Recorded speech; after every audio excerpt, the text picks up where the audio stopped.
Maybe you grew up from a broken family, so you have past issues. Ginalingan mo naman, tinodo mo naman, but since our parents didn't show up, especially sa mga bagay na meaningful sa atin, feeling natin hindi tayo mahal. And because of that, it feels like we don't deserve love, that we are not worthy. Ano mangyayari?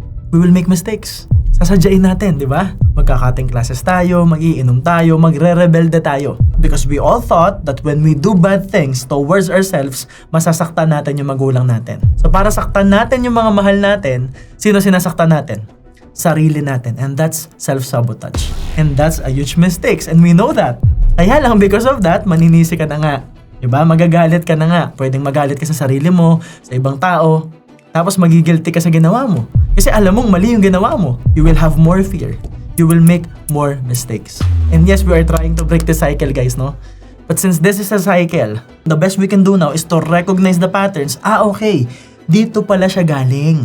Kaya pala ako laging nagkakamali sa mga taong pagtitiwalaan kasi hindi ko alam kung kanino ako magtitiwala. Kasi baka wala akong tiwala sa sarili ko. Kaya pala hindi ko mahanap yung love. Kasi hindi ako marunong mag-receive ng love. Kaya hinahanap ko siya sa ibang tao at sa maling tao. So you have to recognize those patterns. Lahat ng decisions natin, lahat ng choices natin, may pinanggagalingan.